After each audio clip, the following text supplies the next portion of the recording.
You'll build physical resilience and you'll build mental resilience. But the problem is, like you just mentioned, that so many people just get in the routine of being in the routine. They go to the gym, they do the same 5 things, and they leave. They get on the treadmill, they go through 3 machines, they go do some abs, and they walk out. And that's about all they do, right? You don't build any level of physical or mental resilience by doing that. So the mental resilience is built in the gym, literally set to set and rep to rep if you push yourself effectively. Welcome to the Full Fueled Podcast. Welcome to the Full Fueled Podcast. Welcome to the podcast. With your host, Matt Tack. With your host, Matt Tack. Your host, Matt Tack. Who are you? I'm Dr. Alfred Alessi. Dr. Alfred Alessi. Dr. Alfred Alessi. They know by now, bro. They know by now. I'm going to set what the new normal looks like in my life. You're not limited by your genetics. You have a superpower that is lifting people up. Dude, you look The real. only way we're going to get the word out is with you. Live full fueled, live beyond limits, baby. Let's go.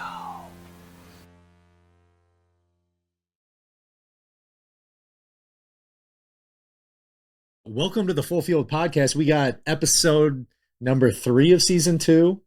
And we're super, that's what it is. What's up, man? What's up? How you doing? Good, man. Your host, Good. Matt Tack. Dr. Alfred Alessi. And we got Jerry Scarlatto on the call today from the Good Wolf podcast. Jerry focuses on self-improvement and personal development. His podcast explores a range of topics, including mindset, fitness, nutrition, overall well-being. Scarlatto emphasizes the importance of nurturing the good wolf within each person. Concept derived from the famous native parable about 2 wolves that represent opposing forces within us. Welcome to the podcast, Jerry.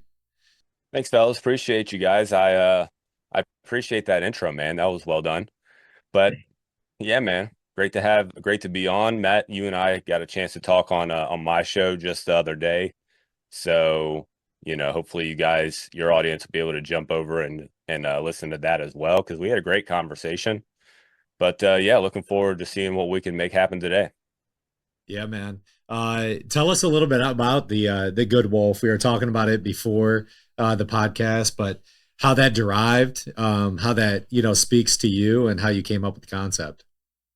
So it was an accident to begin with. I'll go back to the beginning of the story and let it play out. So I had a fitness studio for 10 years, and when I first started it, we just kind of got it started. It was called Thrive Fitness. I had about 25 members. And one day, one of my members was like, he was joking around and he was like, "Oh yeah, the pack, we're part of the pack and we get to, we enjoy each other. We come in here, we work out hard." And I'm like, "Oh, what'd you just say?" He's like, "Oh, the pack."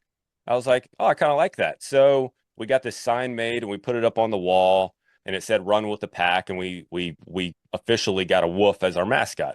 So it slowly like built into this thing. And then suddenly we had wolves all over the place.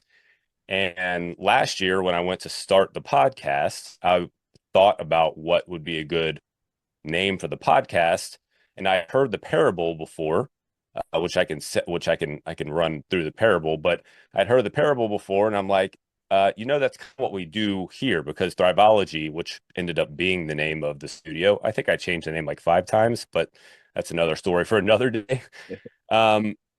We ended up calling it Thryvology because we moved locations and I wanted to trademark the name, and Thrive Fitness was already trademarked. So we changed the name to Thryvology. And if you asked any of our members what we did, it wasn't just like, "Hey, we worked out here." It wasn't just, "Hey, we came here and trained." Most of them would tell you that we tried to promote a full holistic lifestyle. We tried to promote the best version of yourself, and we did that in many different ways. We offered nutrition coaching. Of course, we had training there, but then we would also do community events. We would also do workshops that promoted personal growth. We would also do goal setting workshops. And at the first of the year, we would do different workshops and so forth. So they would all tell you that we promoted more than that. So I'm like, "Oh, Good Wolf sounds great. Good Wolf something." So whenever I first started it, it was Good Wolf Radio. And then last year I closed the business down. And as I closed it down, I knew I wanted to take this brand and move it forward, but radio kind of sounded very general. So I wanted to make it more deliberate. So then I changed radio to project, because we are all an ongoing project. We are all constantly trying to build the best version of ourselves. So for those of you who don't know the parable, sorry, I'm like completely taking up this podcast right now, but for those of you Keep going. who don't know the parable, The parable is an old Cherokee legend. A Cherokee chief and his grandson are sitting around a fire, and they're sitting there chatting, and the Cherokee chief is telling his son, hey, we all have two wolves inside of us. A bad wolf that's full of hate and greed and envy, and a good wolf that's filled with joy and happiness and love and care. And they chat back and forth a little longer, and the grandson looks at the chief and he goes, well, Grandpa, if we all have two good wolves inside of us, which one wins? And the chief says, the one you feed. So that's where the name, the good wolf, comes from. It's just the idea that you're constantly feeding your best version of yourself. You're constantly having to work on yourself. As we all know, when we let that slip, when we kind of let our ideal of our best self go to the wayside, we very easily slip backwards. So it's just a constant progression. Yeah. And that's exactly the whole, like, the one you feed thing, right? Is like, we all have these things inside of us, and you can choose to focus on the good stuff. You can choose to focus on the negative, and those things will grow the more you focus on them. We were just talking about that this morning with, having a negative mindset or a negative attitude. As soon as you shift into gratitude, you can't focus on both at the same time. It's impossible. So when you're focusing on gratitude, you're literally starving that negativity and that, that hate or whatever it might be. You're starving that out because you're feeding the other one. So I love that parable, man. I've definitely thought about that a lot. And that's something that, we basically put into practice daily. Feeding the good wolf. Yeah, no doubt. Yeah. And Matt and I talked about this during our episode, how Matt went through his own transition in his 20s, going from a negative mindset to a positive mindset and starting to make that shift as he was growing himself. And I told my own story and kind of doing the same thing. Mine was a little more dramatic, if you will, or a little more instant. His was a little more progressive. But, I went through a depressive state in my early 20s as well, because I played college football. And, being an athlete all the way up through my early 20s, once football was over, athletics was done, and I felt like a part of me was done, right? I felt like my identity had kind of shifted, and I didn't really know at the time where that was shifting. And I didn't have the mental resilience to kind of start to work through things. So I went into this funk. I went into this depression. I started to put on weight. At the time, I told myself it was deliberate, which it kind of was, because I've been in the weight room and I've always enjoyed lifting heavy. And at the time, I was trying to put on some size, but turns out I put on a little more than I intended to. So there was one day where I got on the scale, and this is after maybe 9 months of just like secluding myself from people, having like my mindset was not in a good place. I knew that I was not mentally strong. So I get on the scale, and I probably hadn't been on the scale in 9 months because I was just like, hey, I'm putting on weight. Why do I need to weigh myself? Okay. Yeah. Jumped on the scale, and I'm like 240. And I'm like, oh, I remember sitting next to somebody, one of our members. And I went and I sat back down, and she looked at me and she goes, well, how was it? And I was like, not good. Not good. And it was like that instant, I was like, damn, I got to change something. So I totally understand, Matt and I kind of have that connection where, you go through those ebbs and flows of life, and hopefully you become more resilient. We all have those times where we get knocked down, but I think the goal is to make your lows higher and your highs higher. You're always going to have those lows, but you kind of want to notch yourself up a little higher every time you get knocked down, if you will. So it is a constant work in progress for sure. Yeah, talk about that a little bit more, because I think that's such a good concept, and something that really that I've catered to a little bit more about this concept of being called the forever athlete, right? Is that we never truly lose that, right? But there's this shift when you're no longer competing or performing in an athletic endeavor where you're like out it to win. But like there's this concept that I have that, I'm not choosing. I'm not going to call myself a former athlete. I'm a forever athlete, and how I'm competing every day. What are some of the things that you do? I know that you're in phenomenal shape now since that moment. But what are some of the daily disciplines that you do as a forever athlete today that keep you at peak performance?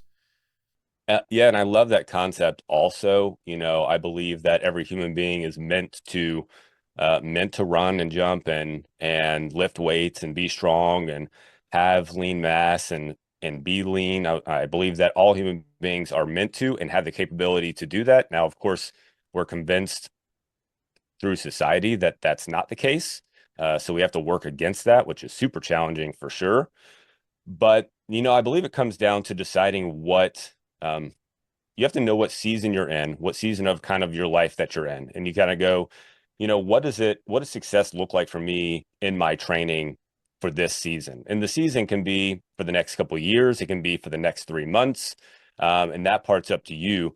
Now, of course, I have regular weight training that I do 5 days a week. And then I also make sure that I do regular plyometrics 2 or 3 days a week. And then I have walking that I do every single day because I have standards that I meet for myself. Those are just a couple of the basic standards. But then, of course, I have things that I'm training for also. So, for instance, I just did a Tough Mudder 2 weeks ago, 2.5 weeks ago. So there was a 10 to 12 week period of time where I was training for that.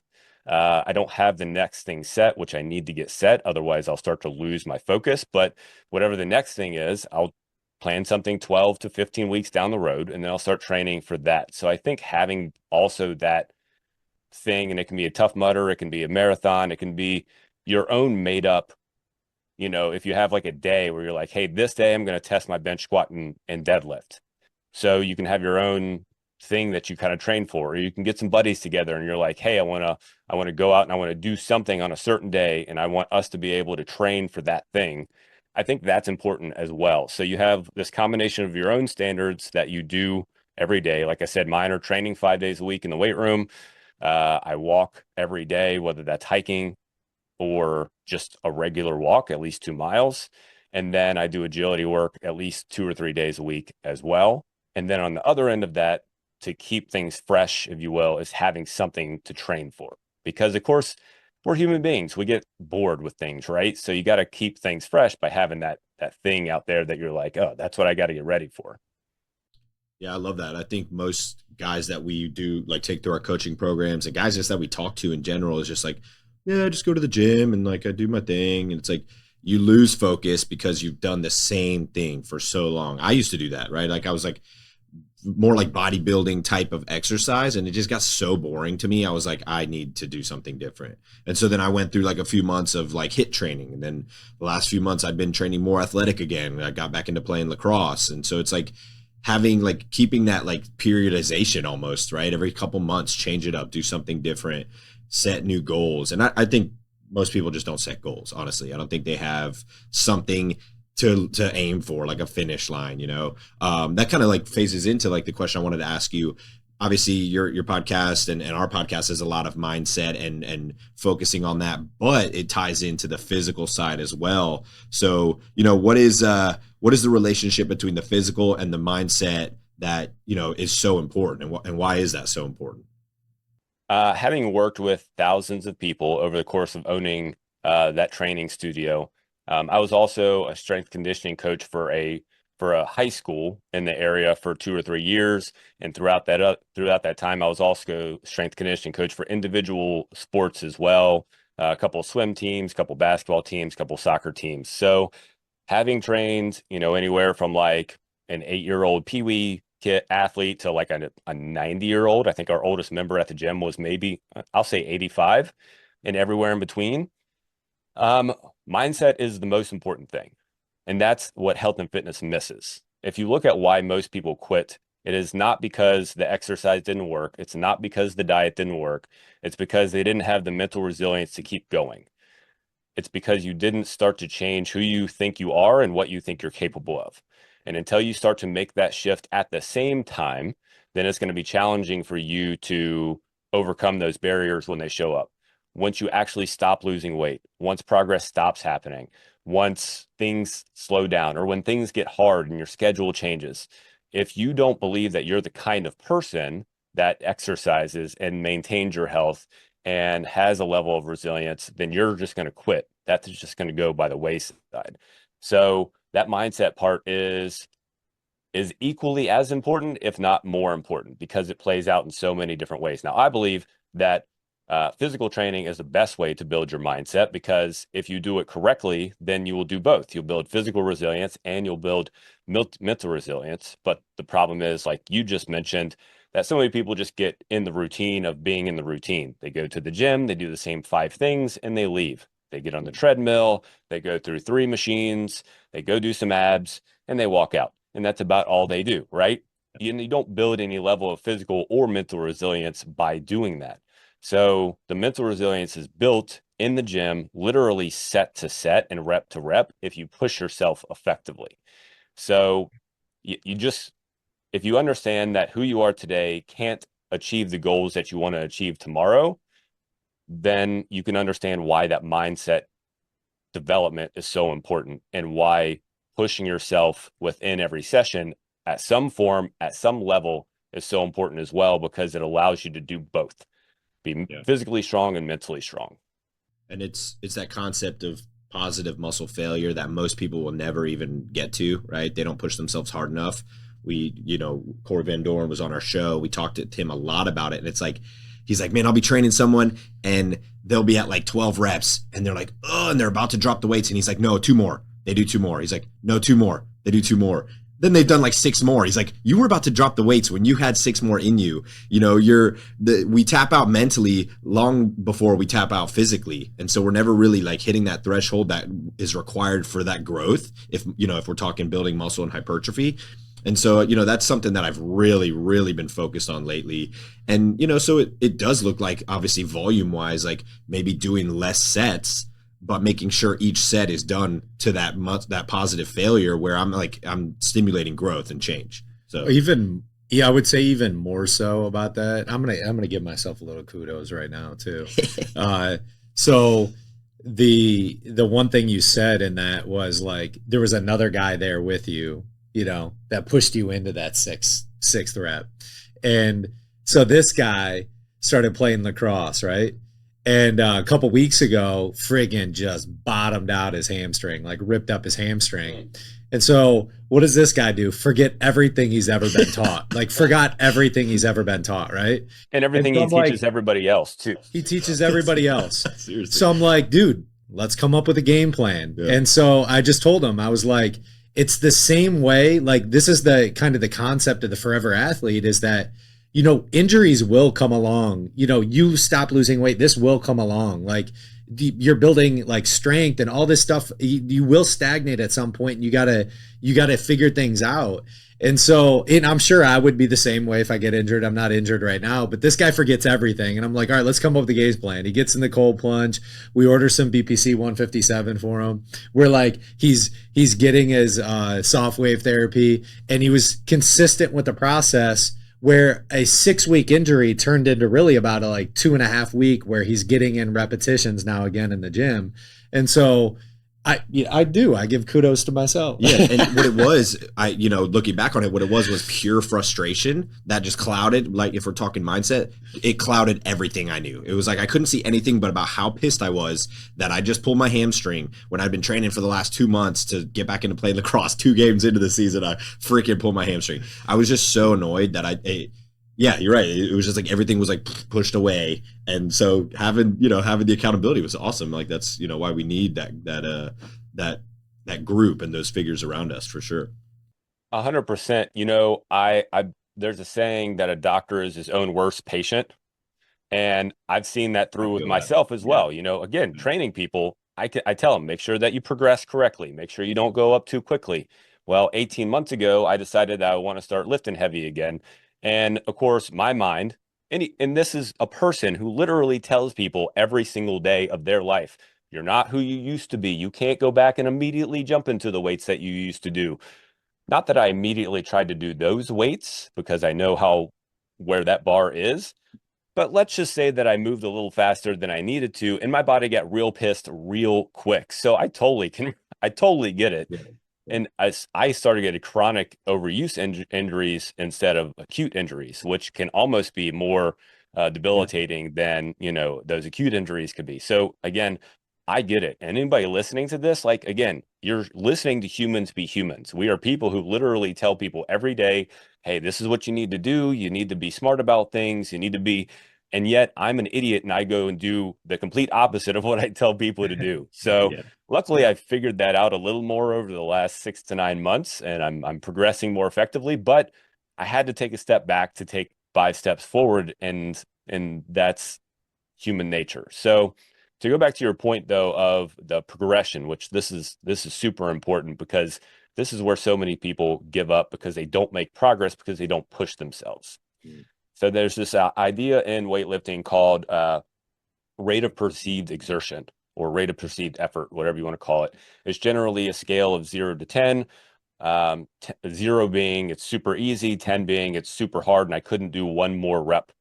So what most people do, and again, this is through having trained thousands of people and watching many people, stop whenever they can do more. Most people get to about a 7 and they stop, and they don't go past that 7 ever.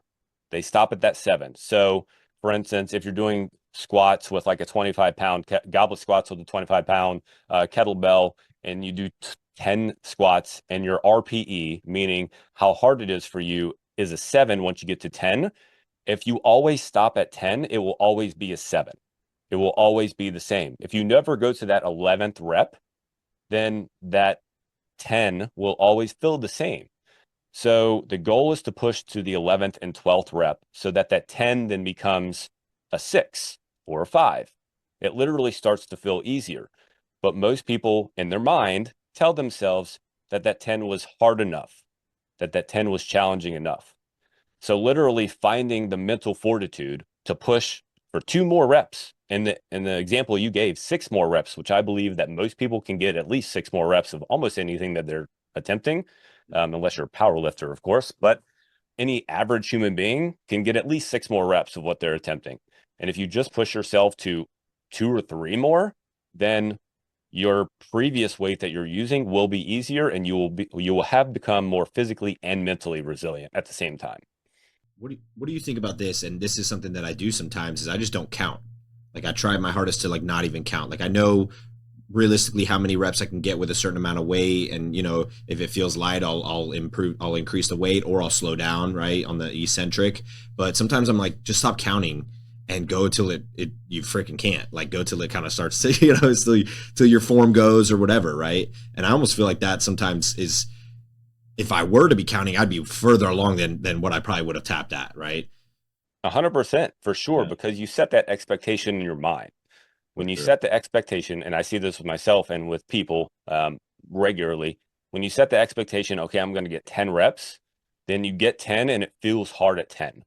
But if you don't set the expectation, if you're just like, okay, I'm going to see how many I can get, then it might be 16, might be 18. It could potentially be 20. So that's actually a brilliant idea. I like that a lot. I'll tell you another one that I like a lot that we did kind of by accident last year, my lifting partner and myself. We got this, we had this big die at the gym that we used during classes sometimes. It was the way we use it in classes. We would have an exercise assigned to a number, and we would roll the die, and you would have to do that exercise, and then I forget how we would pick the number of reps for the exercise. Anyway, the way that we used it is we knew what exercises we wanted to do, but instead we would roll the die, and that would define how many reps we would do. Sometimes we would do ×1. So if we rolled a 2, then it would just be a 2. But sometimes we would do ×2 or ×3. So if we rolled a 2, it would be either 4 or 6, depending on if we were multiplying it that day. And what I found was there were days where I could do the same weight for twice as many reps as I did the week before. For instance, if the week before I did 225 for a set of 6 on bench, the following week I did 225 for a set of 12 on bench, but it's only because in my mind I had never set the expectation beforehand. In other words, for most of my training sessions, I'll write out what I'm going to do. So I'm like, okay, I know I'm going to do 3 sets of 10 here. I know I'm going to do 3 sets of 8 here, and so on and so forth. And then I can play it in my mind. But when I'm rolling the die, I don't know what I need to pick until the die's cast, until it lands on a number. And then I'm like, okay, well, I got to do 6. I have no freaking clue, because that last set I just did 12 and it felt easy. So then I just throw a weight on. So literally you don't give your mind the opportunity to even catch up to the reps. Does that make sense? Yeah, It gamifies it. it does. I love gamifying. Yeah, Exactly. that's kind of fun. We all do. Yeah. One thing that I've recently started doing is, I always do time under tension, but I have been doing a lot of drop sets. that then just take things to absolute fatigue. So I'll drop it by 10, but usually my last set of whatever I'm doing, it's a drop set of like 4. And so you're just going to failure on like as you drop it 10 pounds. Another thing that I've seen, just in the nature of how people work out, and we talked about in our podcast, the idea of like heart rate variability and getting that exposure even when you're in a resistance training scenario. And Alfie and I do this all the time, but doing where we're just jumping, we're almost doing a full body circuit at many times throughout it, and just jumping from whatever machine that we're on, right? And I've seen just getting that type of routine doesn't allow you to grab a phone. I see so many people sitting down, they're on bench, but they're on bench for 20 minutes. And I'm like, you're still on bench? I just got done with a complete workout and you're still on bench. So really systematizing it where I'm like hitting out body parts, but I'm getting my HRV and it's fluctuating through the entire time. It does 3 things. The one thing is it's time efficient, right? We're both busy entrepreneurs running multiple businesses. I have an hour, probably tops, to work out during the day. Like that's all I got, and it's around lunchtime. So I have to do as much as I can in that hour. So when you're supersetting and you're circuit training, it's just more efficient. 2, it's going to allow you to get that peripheral heart action where you're pushing from the legs up to the heart. The heart has to work harder. And yes, it's like that lower rest is going to be more fat burning, right? So you're building muscle, burning fat at the same time. So in my opinion, like doing circuits, even if it is just like supersets, is the most, I don't know, I think it's the best way to train, just, at least in what we do. But I've certainly found, at the gym at Thryvology, that was the way we programmed, was not essentially, it was full body circuit training, whatever you want to define it as, but there was always an upper body and lower body workout or exercise together in one group. In another group, it was 3 or 4 exercises, an upper body, lower body, some sort of core movement, and generally a carry or some form of ab or core kind of exercise. So again, I completely agree. Most people fall into the belief, you walk into the gym and you kind of look at what everyone else does, and everyone else is doing arms and back and chest. And they, like you said, they do an exercise, and now, and this pisses me off to no end. Now, like you said, they sit on their phone. They do an exercise and then just look down and get on their phone, and then put their phone down, put their head up, do the exercise, put their head down, get on their phone. And I'm like, what are you doing? Like, my mind cannot even grasp how you think that that's training, how you think that that's getting better. Now, granted, what you're doing is better than sitting at home and doing nothing. So I will give you that much, and I cannot take that away from anybody. And yet, if your expectations are that you want to train and be better, and you think that that is training and getting better, then your effort and your expectations are on 2 different levels. You just have to be able to do more. And so many people believe that they don't have time to get in the gym because they think it needs to look like that. And you can't get a whole lot done when it looks like that. But you can get a whole lot done when you're training the way that you guys are talking about. Going from a push exercise to a pull exercise, or from a push exercise to a squat exercise, back and forth like that. Not only do you get the time efficiency of it, but you guys have already covered, so I don't need to completely regurgitate what you said, but it's 100% true. Don't just do what everyone else is doing, or don't just do what you've normally done, or don't just do because in 1975, when Arnold came over from Australia, he's the one that started training back and buys and so on and so forth. So now everyone else does that. Like, literally, that's where all of that started. And so it's literally has just grown since then, and everyone thinks that that's the way that you train in the weight room. But it's not even the most effective way to grow muscle. So you have to be able to see what is useful for you and then put that into play so that you can actually get something out of the workout that you're doing. Well, it's also like unrealistic expectations. Like the pro, the bodybuilding pros are, 1, genetic freaks, and 2, on all kinds of stuff, right? And so like even no amount of steroids, my genetics, I'm never going to be like that, right? Like I'll build a ton of muscle, but my frame is just longer. It's more athletic, right? So like I'll never be that stocky, like bull-shaped dude like Arnold was, right? That's just his genetics. And so I think you have to kind of understand that. But also, Steroids do a lot, though. Steroids do a lot. They're a hell of a drug. But I think Chris Cavallini would have a field day with this, because most people are not going to the gym with the mindset that we all do, right? I want to optimize myself, or I want to get as best results as I can. They're going because they're like, I know it's good for me. I got to go to the gym. Box checkers. Yeah, they're checking boxes, man. They're like, I the doctor said I should work out 3 days a week, so here I am, right? But it's not necessarily because they are trying to enhance their life, right? They just know it's something that they got to do, right? Which again is better than nothing, but that's just that mentality of being average. And that's, I don't know, I think that's kind of weak. I was working out. You talk about body frames too. I think my, as far as what my frame can probably hold organically, and it's probably, honestly, we have very similar body types, but probably in the 210 to 215 range is what I likely can max out at and feel really good, really solid cardiovascular shape and have a solid muscular structure. But I was working out with my buddy, so he played for the Kansas City Chiefs. And I talk about box checkers. So he has a little core group of guys that we meet up with when I go back to Michigan. And so I was working out with him, and he has hyper-focused workouts now too. He works. So we get in the gym, and there's a guy that we see that came in, and he's like, hey guys, he's wanting in the pack, right? But you can't get in the pack you get just eaten, to get boy. in the pack. And so anyways, he comes in, and we're ripping through our workout. So it's a lot of supersets with him.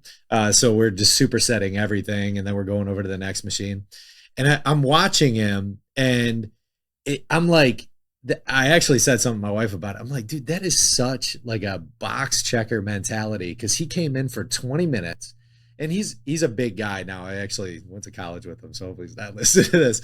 But he comes in, and he does triceps, hangs out on his phone for a little bit, tricep pull downs, and then did a few other things. And then next thing we know, we're in the middle of our workout. He's like, see you guys on Wednesday. It's like, what? You were here for 20 minutes. What did you possibly do? So that is that box checker mentality is, a lot of people just don't come in with the proper planning. That's what I love about what you were doing at Thryvology, and building the community and the pack around it is when they're stepping into it, they're stepping in, hey, with the mindset of maybe waking up in the morning, and I'm doing an afternoon class. And those are my people that aren't counting on me, but they're counting on me at the same time. So I love the idea of just the good wolf and the pack mentality that you created there, and you're continually creating. But talk to us a little bit about the Good Wolf Academy, what you have in kind of future and in store for that, as well as the podcast. Yeah. So like I said, with the, well, let me back up, because it's going to be stuck in the back of my mind. And unless I get it out, it's just going to kind of sit there. No, I completely agree. I think what you need to ask yourself is, what do you want to get out of your time in the gym? And that's the most important question. And if your answer is, hey, I just want to go and check boxes, then cool, great. By no means am I going to judge you, because again, it's better than sitting at home and doing nothing. 100%. That's always going to be the answer. But if your answer is, I'm hoping to get some results out of it, then you need to go in with different expectations of your effort, and you need to constantly be checking your effort. So I think it's just important to ask yourself constantly, is my effort matching the expectations that I have of my efforts in the gym, of what I want to get out of the gym? And that's just, I think, a very important question to constantly ask yourself. So, but to go back to your question, I knew that once I got out of Thryvology, once that was out of the way, I don't mean out of the way in a thank goodness way, but once I moved on and stayed with the podcast and everything, I know that I want to build off of the podcast. So my goal is continuously build the brand, and off of the brand is a personal development, e-learning platform and coaching platform, Good Wolf Academy, that helps people in many different layers, if you will. Right now, it's just me literally individualized coaching with people, individualized packages that help them build their mental resilience and their physical resilience together. But it'll expand out into other things that I'm currently building a project that I'll be launching hopefully in 2 weeks by the end of the month, which I'm super excited about. It's just a basic productivity project, which sounds basic, but most people have trouble with their time. That's the number one excuse that most people have is, oh, I don't have the time with things. So if you can literally figure out where to find time, and everyone can do it, no matter if you have 7 kids, which one of our members at the gym literally had 7 children, and she would come to the gym 3 days a week. Their kids were all homeschooled as well. So if she can homeschool 7 kids and she can come to the gym 3 days a week, I don't think that many of us can have an excuse, even us entrepreneurs. I don't have any kids, but again, I looked at her and I'm like, girl, I want to bow at your feet every time you walk in the door. But at any rate, productivity is just one thing a lot of us could get much better at. So I'm building something for that to help people get out of their own way so that they can start to implement the things in their life that they want. So, I have this vision of just a couple of different brands built off of the podcast, and I know it's going to take time. So patience is something that I have been building in myself over these last 6 to 9 months as that progresses. But right now, it's just trying to get as many eyes on eyes and ears on the content as possible, and that's where it's at, brother. That's awesome, man. I would love to absorb some of that info too on that productivity thing you're working on. So keep me posted on that, because that's, man, I like ADHD is like the one thing that I have to use as a power versus like let it like hold me back. But it's like I got to be time regimented all day long, or else like I'm doing nothing. Like my brain is like chasing butterflies, So I love that, man, and I think a lot of people will benefit from that. That's awesome. Yeah, it's definitely something that, like I said, considering we have literally thousands of things thrown at us throughout the day, we have so many opportunities to pay attention to other things. And our attention is being literally pulled in 1,000 different directions at any moment. Right. We have to say no to 1,000,000 things in one moment at a time. We can only do one thing at a time. So we literally have to teach ourselves to say no to things. And it starts by, I think we talked about this as well, taking off the brakes. And that means letting go of some things and just saying, hey, these are just things that I'm just either never going to pay attention to, or for now, I'm not going to pay attention to, so that I can focus on the things that I say are important to me. I think saying no is huge. We've talked about that all the time. It's like I used to overcommit, just want to please everybody, do all these things, say yes, yes, yes. And that's not healthy, man. You end up overcommitting to too many things. So saying no is a superpower. And then just being dialed in on the main things, right? Like what are the top 3 to 5 like tasks, right, that you got to knock out. So yeah, I actually mentioned something on my Facebook feed the other day of a question you asked me. And then, what do I say no to? And I had mentioned that I say no to alcohol now. And it's just not something that I have in my repertoire. You should have seen the comments underneath that. We're just like, me too. No, one guy's like, I gave up cocaine in 1990. People never do cocaine. So that's probably good. Some funny ones too. But as we wrap this up, I always want to leave our listeners with something to think about. Obviously, you were focusing on the mindset piece, the physicality piece as well. But, what advice would you give someone who is just starting their personal development journey and maybe feels a little bit overwhelmed right now? Ooh, that's a tough one. Here's what I'll say. Anytime you see a norm in society, question it. When you see people that are unhealthy and you're like, oh, well, everyone's unhealthy, question it. Is it normal to be unhealthy, or is it just that it is the norm in society?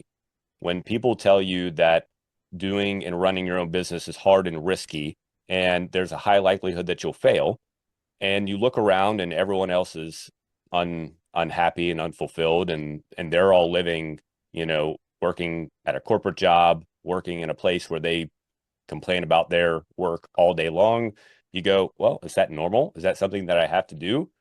So I would say it's literally just starting to question things, starting to question not only what other people are saying and doing, but also some of the things that you believe, because we all have beliefs built into us, sometimes by our, other people around us, actually always by other people around us, but mostly it comes from our parents. And even though our parents love us and care about us and they want what's best for us, it doesn't mean that they have done things in the best in the most effective way possible. So you have to question also the beliefs that they built into you about how the world works and what you're capable of. So I think it just starts with that, questioning your thoughts and questioning what people, the outcomes of other people's lives.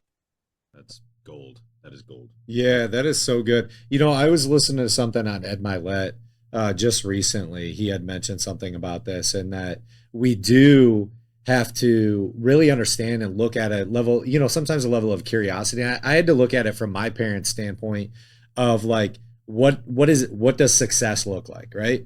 And so as I perceive the world around me, when a parent says you can be whatever you want to be, because we tell that to our kids, right? You can be whatever you want to be, right? You are the world's greatest.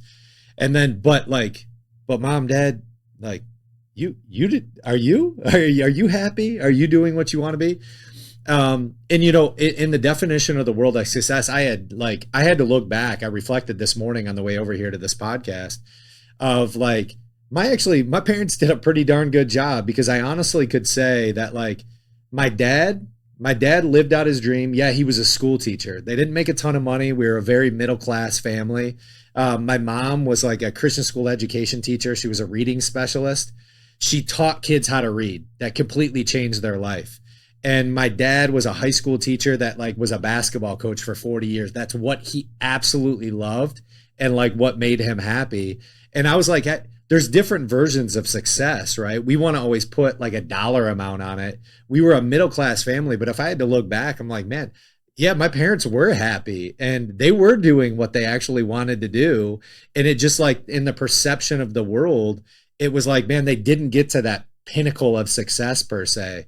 But I was like, thank you, God. Like, I was like, thank you. Thank you for putting those parents in my life that actually showed success and did what they wanted to do, right? For, you know, 30 and 40 years of school teaching and basketball coaching. So that was something that I had to reflect on. I know everyone doesn't get that, but sometimes you got to, you know, contrast that of, hey, look, exactly what you're saying. Like, you know, mom, dad, are you truly, I got to figure this out myself. Most definitely. And I love that. That's a great example, by the way, because I mean, every definition of success is different. And I think, again, we take on other people's definitions of success for good and for bad. For good, because, you know, we look at a number amount and we're like, while a number amount can be useful because you can do more things with more money, which is definitely true. And to an extent, it can make you more fulfilled to an extent if you use it correctly. But do you have to do that? Well, no, of course not. If teaching is what you're passionate about, then be a great teacher. If helping kids read is what you're passionate about, then help kids read to the best of your ability. And by all means, that will bring you fulfillment. That will bring you happiness. The point is just to question, just to ask, what is it? What is the thing that makes me happy, and what does success look like to me? Love that. And kind of going back to what you had said about the whole like normal thing, right? It's like I tell patients this all the time, and they're like, oh, you know, I think I'm just getting old. It's normal to have this joint pain, or oh, you're gonna get fat. It's normal. It's like, no, it's not normal. It's common. It's very common, but that doesn't mean it's normal physiologically, right? That is not how humans should age. So just to leave everybody with that. I'm gonna ask you one more question, man, that we ask all our guests. You know, our podcast is called Full Fueled. We talk about living a full fueled life. What does that look like to you, man? I think it is being your best physically while reaching a level of fulfillment that most people aren't able to reach in their life. How do you build your best from a physical standpoint, which I believe is the foundation of the rest of it? If you build your foundation, if you build your physical foundation, then you can then take that and transfer that into other areas of your life. Because like we talked about at the beginning of this, physical is the best way to build mental resilience. It's the best way to build mental belief in yourself, self-confidence, self-belief, self-respect, and all of those things, which then transfers into all areas of your life. So build that foundation and then let that dissipate out into all the other areas of your life. And there's a very damn good chance that you'll find that level of fulfillment that you're looking for. Amen. That was beautiful. That was beautiful. Well, Jerry, thank you so much for coming on the podcast, man. It's been a real pleasure. Real quick, tell our listeners where they can learn more about you, you know, Instagram, website, your projects, all that stuff, man. Yeah, for sure. So Instagram is at Jerry Scarlatto, as are all the other platforms, whatever that looks like to you. And then the website for the podcast is goodwolfproject.us.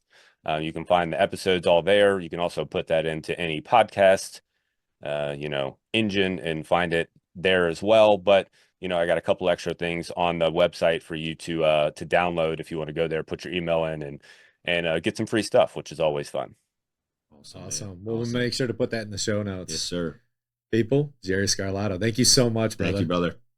Appreciate you guys. Welcome to the Full Fueled Podcast. I'm going to set what the new normal looks like in my life. You're not limited by your genetics. You have a superpower that is lifting people up. So unfortunately, most businesses aren't going to use the highest quality ingredients. What's your approach? He's jacked. I know he's jacked. That's why I'm I asking don't him what think he he trains. I don't think he lifts. Yeah. Consistency in everything that we do that really compounds. Only way we're going to get the word out is with you. Live full fueled, live beyond limits, baby.